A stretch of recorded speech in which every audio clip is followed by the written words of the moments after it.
નમસ્કાર ગુજરાતના અધિકારી મિત્રો, આજે આપણે જોવાના છે 10 એપ્રિલ 2025નું મોસ્ટ ઇમ્પોર્ટન્ટ કરંટ અફેર। તે પહેલાં ખાસ કરીને ચેનલ ઉપર નવા હોય તો ચેનલને સબસ્ક્રાઈબ કરી લેવી, વિડીયો પસંદ આવે લાઈક કરવો અને તમારા મિત્રો સુધી શેર પણ કરી દેવો। તો ચલીએ આજના ક્લાસની શુભ શરૂઆત કરી દઈએ આપણે। તો પહેલો પ્રશ્ન, કયા પ્રદેશની બાલી યાત્રાને રાષ્ટ્રીય અમૃત સાંસ્કૃતિક વારસાની યાદીમાં સમાવેશ કરવામાં આવ્યો? તો ટોટલ બે વસ્તુનો સમાવેશ થયો છે। એક તો કેરળની જે બાલી યાત્રા છે એને, અને જે કેન્દ્ર સરકારમાં પુરીની રથયાત્રા છે ઓડિશાની એને, આ બંનેને એડ કર્યું છે। તો કેન્દ્ર સરકારે પુરીમાં રથયાત્રા અને કટકની જે બાલી યાત્રાને નેશનલ ઇન્વેસ્ટ ઓફ ઇન્ટિક્સ કલ્ચરલ હેરિટેજની સૂચિબંધમાં એટલે કામચલાઉ યુનેસ્કોની યાદીમાં સમાવેશ કર્યો છે આ બંનેને। જે દેશની સર્વોચ્ચ સાંસ્કૃતિક સંસ્થા સંગીત નાટ્ય અકાદમી માટે તૈયાર કરવામાં આવી રહી છે। હવે કોકની પસંદગી થાય અમૃત વારસાની યાદીમાં તો આ બંનેમાંથી ગમે એકની પસંદ થાય અથવા તો બે પણ થઈ જાય એવું નક્કી ન હોય। યુનેસ્કોની વાત કરીએ તો બે પ્રકારની સાઇડો બહાર પાડે છે, એક મૂર્ત સાઇડો જે જોઈ શકાય ફીલ કરી શકાય વગેરે, એક અમૃત સાઇડો જેને તો કે ફીલ વગેરે કે જોઈ ન શકાય એ ટાઈપનું। જેમાં 15મા નંબરનું 2023માં ગુજરાતના ગરબાને એડ કર્યું હતું। હાલ 15 સાઇડો છે આવી, ઓલી 43 છે। સિલી મોઈદમને એડ કર્યું હતું આસામનું, જે રાસવંજો છે એનું દફન વિધિની એક પ્રક્રિયા હતી એ। જ્યારે 14મી તો કે દુર્ગા પૂજા છે પશ્ચિમ બંગાળની, તો યાદ રાખવું। અને હાલ જ યુનેસ્કોએ ટેમ્પલેરી જે સૂચિની સંભવિત સૂચિમાં અથવા તો અસ્થાયી સૂચિમાં ભારતની 6 નવી મિલકતોનો સમાવેશ કર્યો હતો, જે નીચે મુજબ છે, આપણે જોઈએ એના વિશે। કઈ છે તો કાંગર વેલી નેશનલ પાર્ક છત્તીસગઢમાં આવેલું છે એ છે। મુઈદમ મોંગોલિન્થ મેઇન હિલ તેલંગાણાનું છે। અશોકના શિલાલેખ જ્યાં જ્યાં રાજ્યોમાં આવેલા છે બધા જ। ચોરથન જોગણીનું મંદિર મધ્યપ્રદેશ અને ઓડિશા બંને રાજ્યનું। ગુપ્ત મંદિરો જે બધી રાજ્યોમાં આવેલા છે એ બંને। અને બુંદેલ શાસકોના મહેલો અને કિલ્લાઓ જે મધ્યપ્રદેશ અને ઉત્તર પ્રદેશમાં આવેલા છે એના। તો આ યાદીમાં જે ઓલી 43 યાદી જોઈને એમાંથી પસંદ થાય ને તો આ 6 વસ્તુમાંથી પસંદ થાય કોઈ યાદી યુનેસ્કોની, એ જે વર્લ્ડ હેરિટેજ સાઇટ આપણે કહીએ એ મુજબ। તો યાદ રાખવું। હવે યુનેસ્કો એટલું બધી ચર્ચામાં છે એના વિશે માહિતી લઈએ તો United national education certificate and જે કલ્ચરલ ઓર્ગેનાઇઝેશન એનું ફૂલ ફોર્મ થાય, જેની રચના 1945માં થઈ હતી। હેડક્વાર્ટર તો કે પેરિસ ફ્રાન્સ ખાતે છે, અને ડીજી તો કે ઓનરી એવોરે ફ્રાન્સના છે। યાદ રાખવી એટલી માહિતી આ યુનેસ્કો વિશે। ત્યારબાદ ઇમ્પોર્ટન્ટ પ્રશ્ન, ભારતના કયા પદને લિસ્બનમાં સિટી કી ઓફ ઓનર અથવા તો ત્યાંની નાગરિકતા આપવામાં આવી છે? તો રાષ્ટ્રપતિને આ નાગરિકતા મળી છે, દ્રૌપદી મુર્મુને। તો હાલમાં રાષ્ટ્રપતિ દ્રૌપદી મુર્મુ 7થી 10 એપ્રિલ 2025 દરમિયાન પોર્ટુગલ અને સ્લોવાકિયાની મુલાકાતે છે। એમાં પહેલા પોર્ટુગલે ગયા હતા, અને ત્યાં રાષ્ટ્રપતિ મુર્મુને પોર્ટુગલને તેમને રાષ્ટ્રીય મુલાકાત દરમિયાન લિસ્બન જે પોર્ટુગલનું કેપિટલ છે ને એ ત્યાં પ્રાપ્ત કરી અને તેની માનક નાગરિકતા જાહેર મળ્યું છે। યાદ રાખવું, જે ભારત અને પોર્ટુગલના જે સંબંધને મજબૂત બનાવશે અને એક મહત્વપૂર્ણ ક્ષણ સ્વરૂપે આ ઉભરી આવ્યું છે। તો એટલું ખાસ કરીને પોર્ટુગલ વિશે યાદ રાખવું, જેમણે ઊંડા સાંસ્કૃતિક સંબંધો અને જે યુરોપિયન યુનિયન લિસોફોન દેશો સાથે સંબંધોને પ્રોત્સાહન આપવા માટે આ મૂલ્યવાન ભાગીદારી તરીકે પોર્ટુગલની મુલાકાત પ્રકાશિત પાડ્યો છે। યાદ રાખવું, જ્યારે આ એક ઐતિહાસિક ક્ષણ બન્યું, કારણ કે 27 વર્ષ પછી કોઈ ભારતના રાષ્ટ્રપતિ છે ને એ પોર્ટુગલની મુલાકાત લીધી, અને પોર્ટુગલની મુલાકાત લેનાર છેલ્લા ભારતના રાષ્ટ્રપતિ 1958માં આર.કે. નારાયણ હતા। ત્યારબાદ કોઈ નહોતું ગયું, કારણ કે આપણે આઝાદી આના લીધે વગેરેનો બહુ મોટો ફાળો છે। બંને દેશો વચ્ચે રાજદ્વારી સંબંધોને પુનઃસ્થાપિત 50 વર્ષ પૂર્ણ થયા છે। આ અવસરે રાષ્ટ્રપતિ એક ટપાલ ટિકિટ પર બહાર પાડી અને ત્યાંની જેમ નાગરિક સન્માન પણ મેળવ્યો, અને જે કહીએ લિસ્બનનું, અને આ સ્પેન રાજસ્થાનના કાલબેલિયાના પોશાકને દર્શાવ્યું છે। ટૂંકમાં આ સ્ટેપમાં જે ટપાલ ટિકિટ બહાર પડી ને એમાં જે રાજસ્થાનનું કાલબેલિયા નૃત્ય છે, જેને યુનેસ્કો દ્વારા પણ પસંદ કરવામાં આવેલું છે મૂર્ત સાંસ્કૃતિક વારસાની યાદીમાં, એને આમાં પ્રકાશિત કર્યું છે। તો આ ટિકિટ સાથે એટલું પોર્ટુગલ વિશે યાદ રાખવું।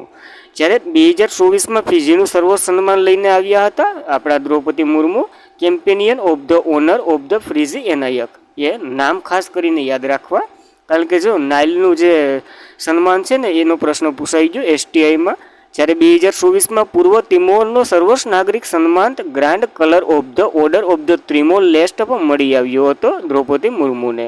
પોર્ટુગલનો છે સર્વોચ્ચ ઓલી શું કહેવાય ડિગ્રી મળી, તો એની વાત કરીએ એનું કેપિટલ લિસ્બન છે. ચલણ તો કે યુરો છે. અને લિસ્બનથી કોઈક ભાઈ આવ્યો હતો ભારતમાં શું કરવા એ બધી કોમેન્ટ કરી દઉં. પ્રમુખ તો કે માર્સોલી રેબોડી સોસ છે અને પીએમ તો કે લેવિન્સ મોન્ટેન્ગો છે. તો ખાસ કરીને એટલું પોર્ટુગલ વિશે યાદ જ રાખવાનું હોય. ત્યારબાદ કયા રાજ્યએ તાજેતરમાં જીપી એટલે કે ગુજરાત પોલીસ દ્રષ્ટિ યોજના શરૂ કરી છે? તો આમાં જવાબ આમાં જ છે ગુજરાત એકેસ કરી. પીનો મતલબ ક્યાંક પશ્ચિમ બંગાળનો કાઢતા. તો ગુજરાત પોલીસ દ્રષ્ટિ જે એપની વાત કરીએ તો એનું full form Gujarat police don't response અને ઓરિયન્ટ સર્વેલન્સ વ્યવહાર હસ્તક્ષેપ થાય છે. જે જીપી દ્રષ્ટિ એ ગુજરાતની પોલીસની એક પહેલ છે. મુખ્ય શહેરોમાં ગુનાઓની ઝડપની પ્રતિભાવ દેખરેખ માટે ડ્રોનનો ઉપયોગ કરી અને જે ગુનેગારો છે એની પકડ કરશે. ડ્રોન વાસ્તવિક સમયના દ્રશ્યો પૂરા પાડશે, જે પોલીસની પરિસ્થિતિઓનું મૂલ્યાંકન કરશે અને જે સંસ્કૃતને અથવા તો સંસાધનોને કાર્યક્ષમ રીતે ઉપયોગમાં મદદ કરશે. તો ખાસ કરીને આવી એક પહેલ અથવા તો યોજના યાદ રાખવી ગુજરાત સરકારની. આ તો કે ટેકનોલોજી આધારિત અભિગમ પરંપરાગત પોલીસિંગને વધારશે.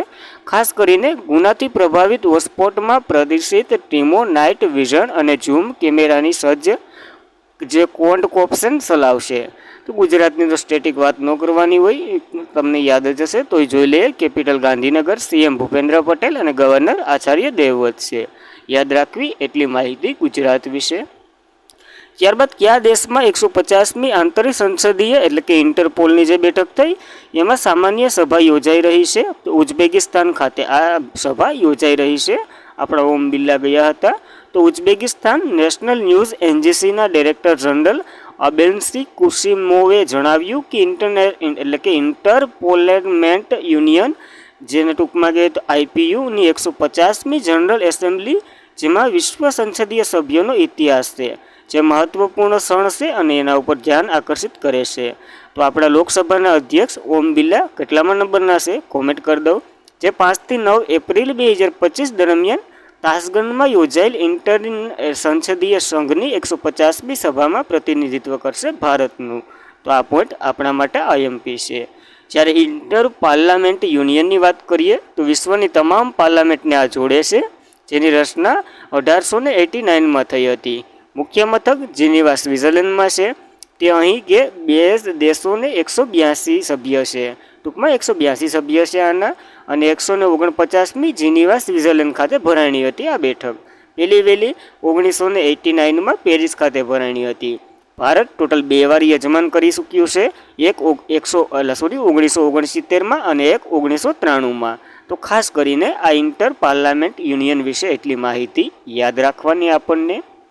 ત્યારબાદ ભારતે તેના આર્ટિલરી આધુનિક બનાવવા માટે 100 વધારાના થંડર K9 વજ્ર માટે કયા દેશ સાથે હસ્તાક્ષેપ કર્યા છે? તો સાઉથ કોરિયા સાથે હસ્તક્ષેપ કર્યા છે, ટૂંકમાં કરાર કર્યા છે.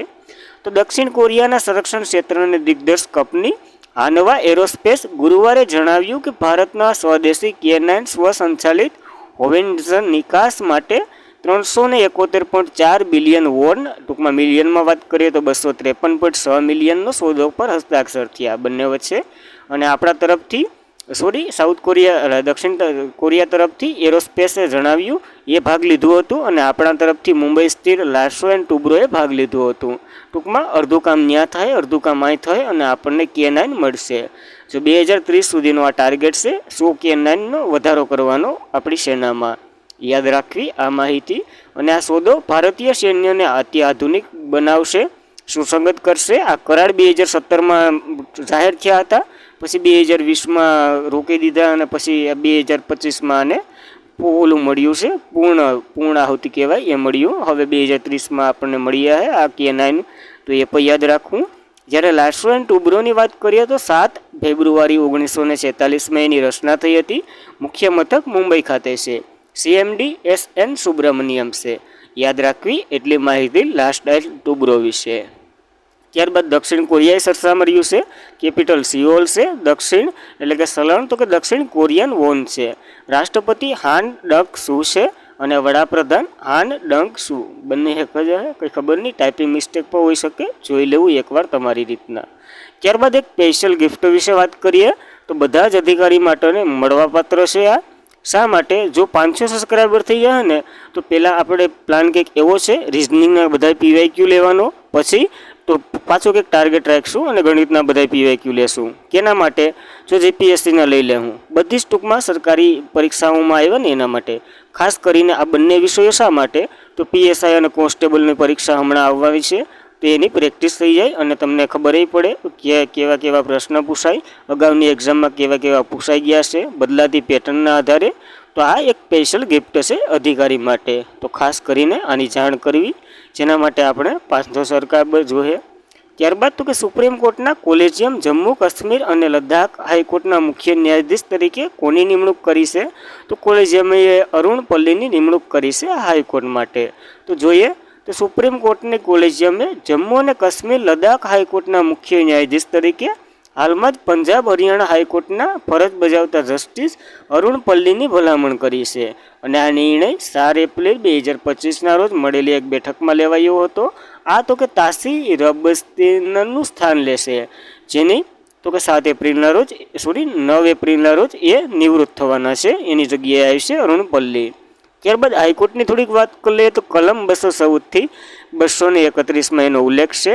કુલ હાઈકોર્ટ 25 છે ને 25મી અમરાવતી હાઈકોર્ટ આંધ્રપ્રદેશની બની હતી. જ્યારે પહેલી મહિલા જજ તો કે અન્ના સાંડી બન્યા હતા કેરળ હાઈકોર્ટના, અને પહેલી મહિલા ચીફ જસ્ટિસ તો કે લીલા શેઠ બન્યા હતા હિમાચલ પ્રદેશ હાઈકોર્ટના. આ બંને પોઈન્ટ યાદ રાખવા. કોલેજિયમ વિશે ચર્ચાની વાત કરીએ તો 217 ન્યાયાધીશની નિમણૂક છે, હાઈકોર્ટના ન્યાયાધીશની વાત કરવાની છે. જે કોલેજિયમની ભલામણ તો કે 1958માં આવી હતી, 58માં જે રાષ્ટ્રપતિ કોલેજિયમની ભલામણના આધારે પછી નિમણૂક કરે છે. એમાં તો કે એક ચીફ જસ્ટિસ હોય, 2 તો કે સુપ્રીમ કોર્ટના અન્ય ન્યાયાધીશ હોય અને એક રાજ્યપાલ. જો રાજ્યપાલ આમાં કેટલા તો કે ટૂંકમાં 1 2 એટલે 2 અને 4 તો કે 4 સભ્ય હોય અને એક રાષ્ટ્રપતિને ગણવાના હોય, પછી ન્યાય ઓલામાંનું આવે આ જે સમિતિ બને ને એમાં. તો ખાસ કરીને આ ટાઈપની કોલેજિયમ છે એના દ્વારા નિમણૂક થાય છે હાઈકોર્ટના જજ, સુપ્રીમ કોર્ટના વગેરે બધીની. ત્યારબાદ આયર્લેન્ડ 2025 જે પાસપોર્ટ રેન્કિંગમાં ટોચ પર છે. તો ભારતને કેટલામું સ્થાન મળ્યું છે? તો ભારતને 148મું સ્થાન મળ્યું છે આના માટે. તો નોમાડ પાસપોર્ટ ઇન્ડેક્સ અનુસાર આયર્લેન્ડ 2025માં સૌથી શક્તિશાળી પાસપોર્ટ તરીકે ઉભરી આવ્યું છે. એ 189 સ્થળોએ વિઝા મુક્ત પ્રવેશ, આકર્ષણ કર નીતિ અને સહકારમાં વૈશ્વિક પ્રતિસાદો જેવા પરિષદને અટકાવી અને ફરી શકે છે આયર્લેન્ડનો નાગરિક. આ માટે જાણવું. પહેલા નંબર ઉપર આયર્લેન્ડ છે, બીજા નંબર ઉપર લક્ઝમબર્ગ છે અને ત્રીજા નંબર ઉપર સ્વિટ્ઝરલેન્ડ છે. તો ખાસ કરીને પહેલો ક્રમ તો યાદ જ રાખવાનો હોય. ભારતની વાત કરીએ તો 2025માં ભારતની આ યાદીમાં 148માં ક્રમે છે અને ભારત જે 47.5નો સ્કોર ધરાવે છે. નોમાડ કેપિટલિસ્ટ અનુસાર ભારત પાસપોર્ટ ધરાવતા ફક્ત 75 સ્થળોએ જ વિઝા મુક્ત અથવા તો વિઝા ઓન રાઇટ આનંદ માણી શકે, એમાં ફરી શકે. તો એ પણ આપણા માટે થોડી ઓલા કરતાં તો સારી વાત કરાય, કારણ કે પોલ લગભગ 152 કે 53માં ક્રમે હતો, તો એના કરતાં થોડીક સુધર્યું એવું કહી શકીએ. ત્યારબાદ 2025માં F1 જાપાની ગ્રાન્ડ પ્રિક્સ વિજેતા કોણ બન્યા છે? તો મેક્સ વેરસ્ટેપન બન્યા છે, રેડબુલના ડ્રાઈવર. તો મેક્સ વેરસ્ટેપન જાપાની ગ્રાન્ડ પ્રિક્સ એક અઘાતનીયજનક પોલ પોઝિશન વિજય પરિવર્તન કર્યું અને સિઝન તેમની પ્રથમ જીત છે. કારણ કે આની પહેલાં 2 યોજાઈ ગઈ, એ આપણે ભણ્યા નથી, કારણ કે આના ભેરી જ લેવાની હતી. અલગ અલગ ભણીને કંઈ ફાયદો નથી, આમાં ખાલી નામ જ યાદ રાખવાના હોય અને કઈ ગ્રાન્ડ પ્રિક્સ છે એ. તો ઓસ્ટ્રેલિયન F1 ગ્રાન્ડ પ્રિક્સ જેમાં લેન્ડો નોરિસ જીત્યા હતા, જે મેકલેરના પ્લેયર છે અથવા તો એના ડ્રાઈવર છે. ચાઇનીઝ F1 ગ્રાન્ડ પ્રિક્સ જે ઓસ્કાર પિયાન્સી જીત્યા હતા, જે પણ મેકલેરના ડ્રાઈવર છે. તો યાદ રાખવું. અને અતિકા મીરને યાદ રાખવા. F1 એકેડેમીના ડ્રાઈવર પ્રોગ્રામમાં પસંદ થનાર પ્રથમ ભારતીય મહિલા બની અથવા તો પ્રથમ ભારતીય પછી. આ સુધી કોઈ પુરુષને પણ પસંદ નથી થઈ, તો યાદ રાખવા આ ડેટા આપણને.